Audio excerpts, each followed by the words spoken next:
Oh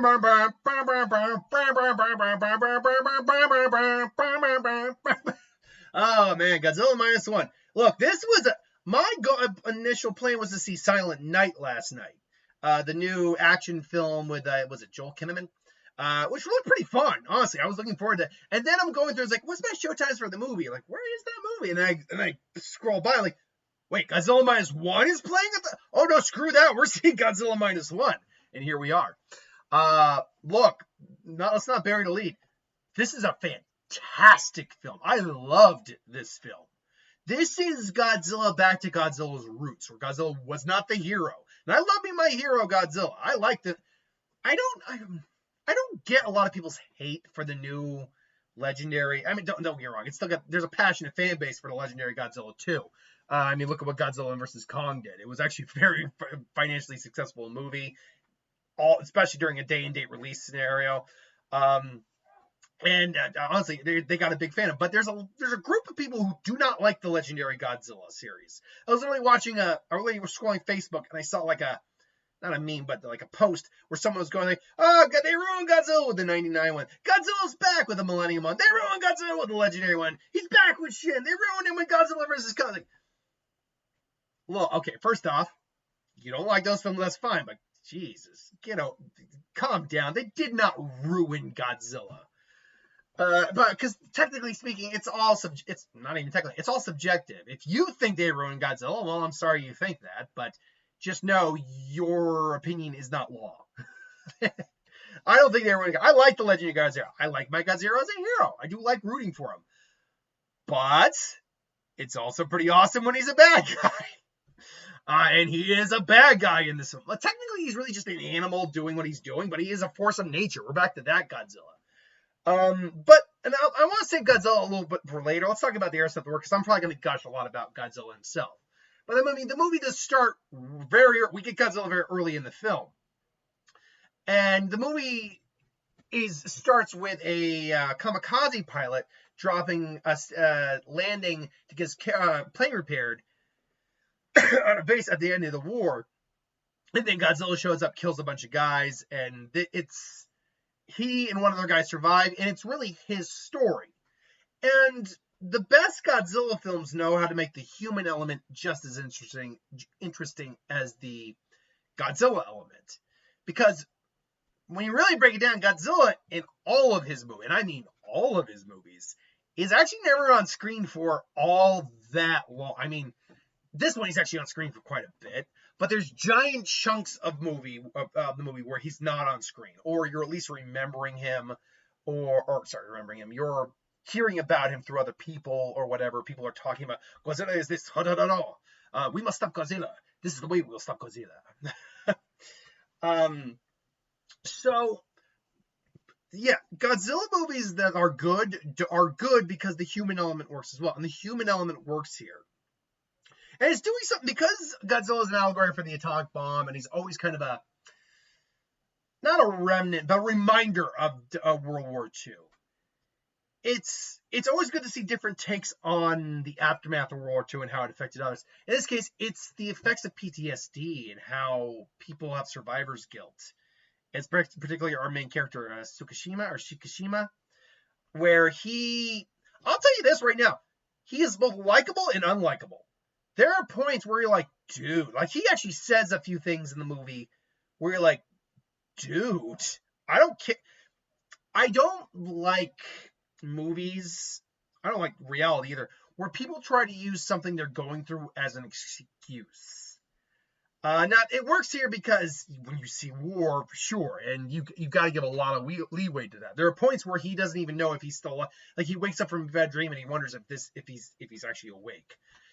Now, I will say, it does lead to some classic corny lines like, my war's not over yet. It's like, not that great. He doesn't say it like, badass, like, my war's not over yet. No, it's more like, my war's not over yet. Like, he says it like it's someone who's lamenting about what he did wrong. And we learned about his back. The fact is, he opted out of being a kamikaze pilot. Like, he wasn't going to kill himself. He didn't want to kill himself. And they do kind of comment later on, when he has to fly a plane later on, about how, yeah, the whole kamikaze thing was stupid as hell. Fuck honor. Like, Honor is one thing, but you don't die with honor. You just die. Dying with honor really doesn't work if you're losing. even if you're winning, dying with honor, the whole honor. I get the concept of honor. I do. It's like, you dishonor. Shut up about dishonor, okay? What is honor, honestly? What is it? It's not a code. A code is like a set of rules a guy lets you follow. Your honor, what is it? Honor, honestly, is just a different form of pride. That's all it is. And it's okay. Now, I think it's a lesser form of pride. If we're looking at pride like as in the negative portions of pride, everyone should take pride in something in their life. Be proud of something. But pride mixed in with honor in accentuated, it becomes a corrupt concept, I think. And nowhere is that more, I think, evident than the whole kamikaze thing. And they kind of allude to that a little bit. Like, no, as one person who gave him complete shit, calling him a coward for coming home, like later on is like a close friend of him and his family, as he kind of not adopts, but takes he forms a collective unit with this woman and this child who is not even her child. She took the child off of a woman who was dying and said, take my child, and she died. Them living together, you really grow to like these people, even though, again, he acts a bit like a dick sometimes. You grow to like him, and you grow to root for him, and you hope for the best. And ultimately, how can I say this without any real spoilers? Ultimately, it ends in, I think, the right place for the story, or for these characters, I think. Now, it does, I'll admit, does it do something that I would consider a cop-out? Kind of, but I do like the fact that it still ended that way. But it is a little bit, I'm like, really? How the hell did that do that? But yeah, the effects work. This film's only made on $15 million, from what I understand. Effects look great.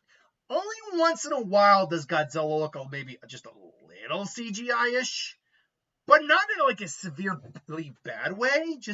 He's a little CGI-ish at points. That's all. Otherwise, he looks fantastic for a $15 million budget. The whole film looks really good for you. Okay, I heard someone put it best. This does not look like a $200 million film. This looks a lot more than a $50 million film, though. I would have believed $50 million easy. $15 million? Ooh, you guys got a good, and this has barely got any marketing.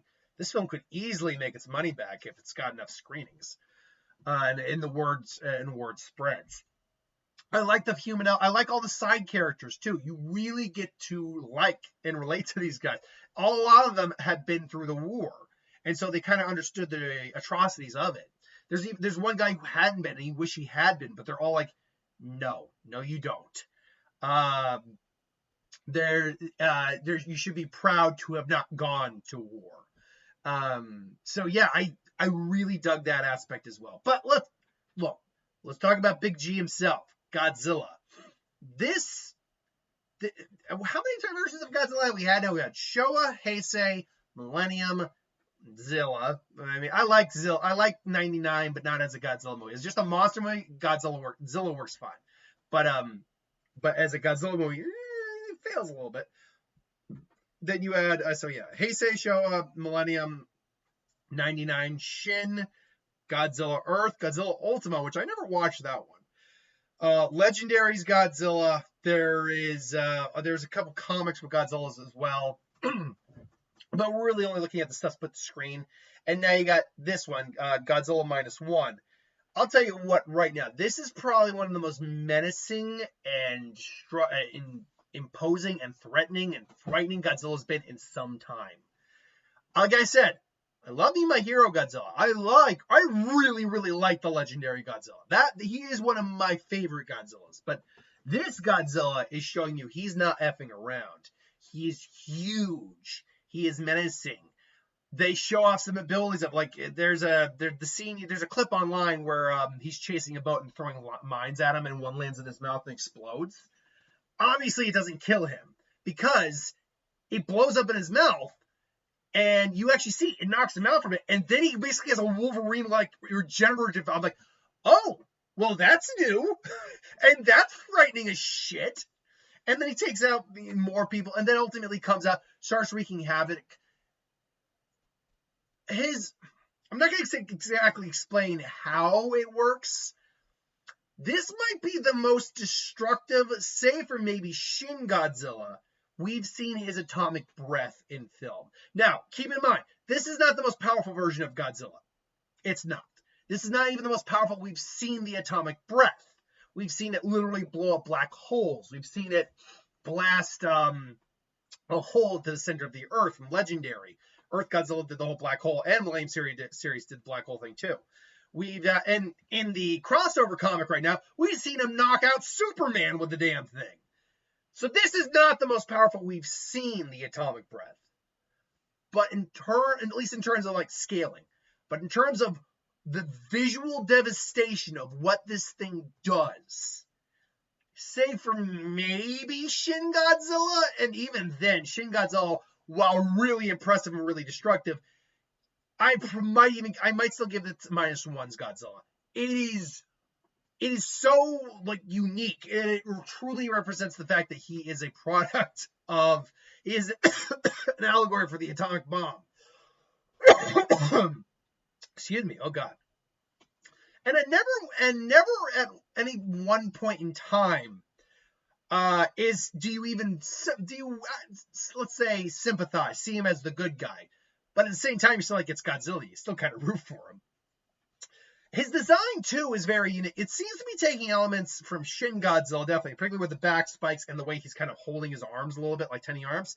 The original Godzilla's in there too, but design wise, in terms of like the way his outer skin looks, definitely seems to be taking from Legendary's Godzilla a little bit. So there's scenes, and his face is definitely Showa era to Heisei era Godzilla. So he's definitely I think peeled from a portion of those and kind of put into one Godzilla. Should also note too, when we see Godzilla in the first one, it seems like they seem to be pulling a bit from the Heisei lore, because we see Godzilla earlier on in the film before he actually becomes Godzilla, when he's just more of this local legend, a much smaller, apparently mutated dinosaur monster of some kind with the back spikes still, but he's only like, say, 30 or 40 feet tall. It's not the monster that he becomes. And so, yeah, and that's where the CGI occasionally is a little, but and this shot with a plane flying past him, with him just standing on the ground, he looks a little at points, but nothing bad, just like, okay, noticeable CGI there, sure. But no, so they're pulling, I think, from a lot of the Godzilla lore to create this particular version of Godzilla. And I should also note, the way they tried to defeat him, without going into any real spoilers, it is not a rinse and repeat of the original 54 version, I think it was. That's where the original one came out. Or 56, one of the two. Original Gojira. It's not the Oxygen Destroyer. In fact, the Oxygen Destroyer really is never mentioned at all. There is something to do with oxygen, to be fair, but technically, anyway. But it's not an Oxygen Destroyer in the same sense as it was with Godzilla in the original. They're not trying to like melt the oxygen off of his bones or whatever, or his flesh. They're instead going a different route. And whether or not it works or not, you'd have to see the movie for. Overall, though, man, I had a blast with this. Oh my God. It is subtitled. If you have issue with subtitle, eventually I'm sure they'll make a dub version. But, no, yeah, look, if you are a Godzilla fan, I highly recommend this film. Yeah, this film right here. This guy. Now, I highly recommend this guy. Highly recommend this film. Go see it if it's in your local theater, if you got a chance, and you're a Godzilla fan. I wish you could take it my girlfriend, because she probably would have loved this, but she had to work, so. But what are you going to do? Anyway, thanks for watching. Hope you enjoyed. Like, comment, share, subscribe, and I'll see you folks for the next one. Have a good one.